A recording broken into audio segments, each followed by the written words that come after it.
Hey guys, your favourite eccentric running shoe enthusiast here, EDDBUD. I think Beast is around somewhere, maybe eating a dinner or something. It's been bugging me about that all day. Today I've got one of my classic long run shoe tests for you. I know you enjoy them, and I do too. Today it's the turn of the PUMA LIBERATE NITRO. PUMA reckon these are for shorter runs, but I'm going to try and prove them wrong.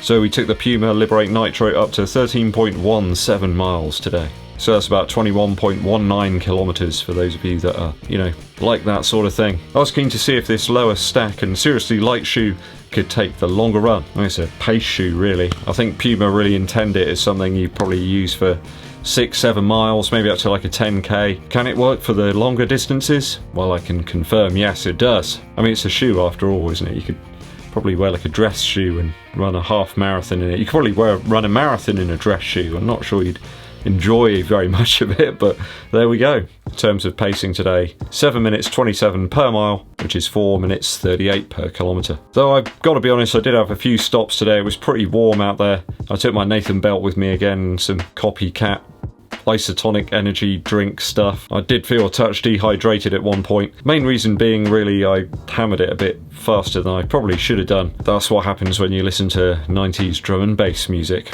Absolutely no wind today. It was actually quite difficult because the wind was cooling me down before, and today it was as still as Beast at full speed. The same loop as I used on the last couple of weeks when I tested out the Rebel 2 and the Pegasus 38. Around about 514 feet of elevation, so I think it's about 156 meters elevation gain. I've got to be honest, I find that really long-winded, continual uphill battle to mile 9 really enjoyable. Heart rate on average around about 140 beats per minute today, so keeping the effort aerobic, although drifting into my tempo pace zone there certainly. How did the shoe perform?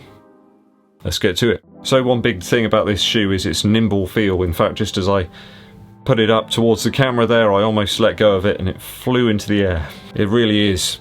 There's just nothing to it. Only 223 grams or 7.9 ounces in my UK size 11. It's just so light and so snappy, but never feels like it's lacking in cushion. Certainly feels good from a protective point of view. Running all sorts of paces in this shoe, and I haven't found one yet really that it doesn't work at. Maybe it's something to do with the 10mm drop. It always feels like you want to push the pace a little bit more, although it's worked on some really easy runs too. Stack height is just right in my opinion. They've got it spot on, and I have to say it does eclipse for me the Reebok Run Fast 2 and 3. Just better cushion and more versatile. The upper felt good today on the Liberate Nitro, albeit with a thinner sock. You wanted to minimise the amount of clothes out there. It's certainly starting to get quite humid. Upper material's very containing. Didn't have any problems really with the fit of the shoe changing over the miles. Certainly the feet feel good, the toes. Normally the end of the toes start to take a bit of a pounding after a longer run, but yeah, feeling good today. There's no need for me to get the old bowl out and soak the feet.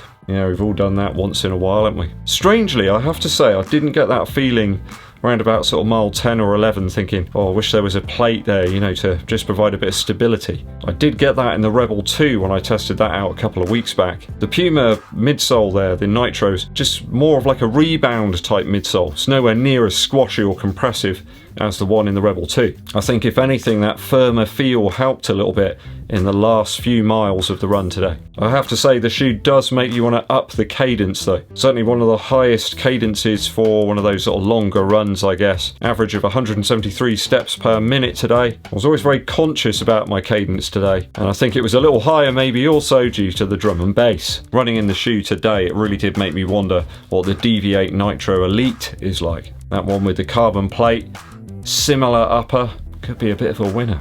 I think if the weight is still low and the drop is very similar, I'd be very, very keen to try that one out. I think though its availability is quite sporadic at the moment. I think a couple of shops have got it in, but when I have tried to go and order it, it doesn't seem to want to let me add it to the basket. So very few stockists have got that at the moment, and PUMA don't seem to have it on their own website.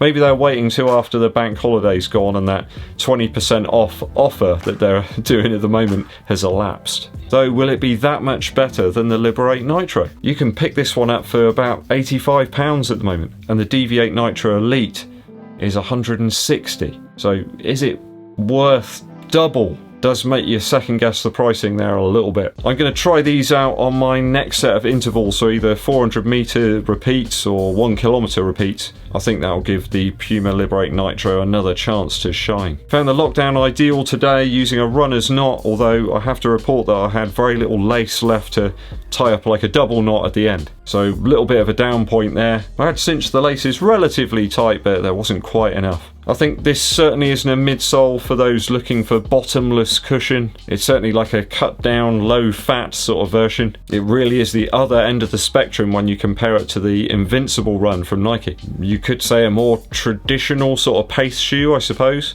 It's a little bit more like a race flat. I mean, there's still a lot of cushion there, but they've got a much more modern nitrogen infused midsole material here. No worries on the outsole as well. I think almost 95% of the run today was on road, a little bit on grass and some dirt, and I have to say some great grip in the midfoot and forefoot area from the old PUMA grip here. There's absolutely no degradation so far. I mean, you'd expect that really. Well, in most shoes, there are some brands that just disintegrate before your very eyes. A tiny little bit of wear in the outer side of the heel, but I'm not too bothered about that. So PUMA grip still waiting to receive its better than AHA rubber badge. Only the miles and kilometers though will be the deliverer of such an accolade. I think all in all, with the low price and the very wide range of different paces that you can utilize this shoe for, I can't help but recommend it. It blows some of the other stuff away, the sort of over-engineered uppers of things like the Nova Blast. I mean, that shoe is okay, it's just a really poor upper from my perspective. Would I rather have this or the Mach 4? I'd choose this every day of the week. I think perhaps if you're a heavier built runner, there might not be enough cushion here for you, but I think for some lighter runners out there, for some tempo training, or the return of racing as well, I think this could be a winner. PUMA now very much on the radar with their daily offerings, and I'm keen to see how their elite top-end shoes pan out as well. I'll see if I can get my mitts on the DV8 Nitro Elite and put that through its paces.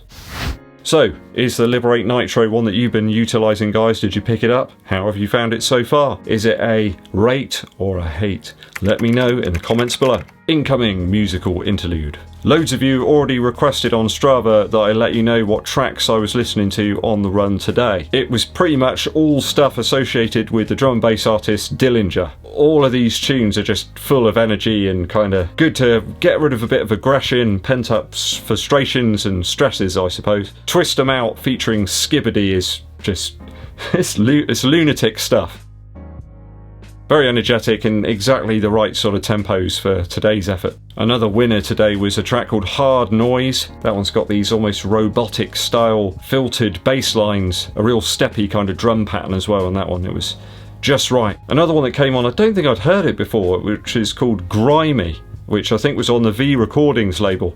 That one's equally as good. There's these mad sort of bass lines going up and down in pitch all the time. Loads and loads of sub bass as well that are backing those bass lines. I think he probably added in like a sub bass below the main bass line to really fill out the sound. There was one I can remember sort of smiling like in this sort of manic fashion and absolutely hammering it along a certain section of the route. It's called It Ain't Too Loud, and there's these weird kind of phone conversation samples and stuff in there. And please don't listen to Forsaken Dreams by Dillinger when you're out running, because you know it could end in tears. You might burn yourself out. There's just loads of manic Amen Brothers chopped up breakbeats in there, and yeah, that one really worked a treat. I wonder if Dillinger knows that his tracks are so good for running. Might have to contact him and let him know. Hope he's still doing stuff actually. He was one of my favourite artists from, you know, back in the mid to late 90s. Okay, thanks for tuning in today guys, I very much appreciate it. It's pizza time and it's beer time. If you haven't done so already, please hit that subscribe button and click the bell below so you get notifications of when I launch those new videos for you. It really does help the channel out in terms of the YouTube algorithm as well if you give this video a thumbs up like and share this video with your running buddies. My name's EDDBUD, and I'll be seeing you.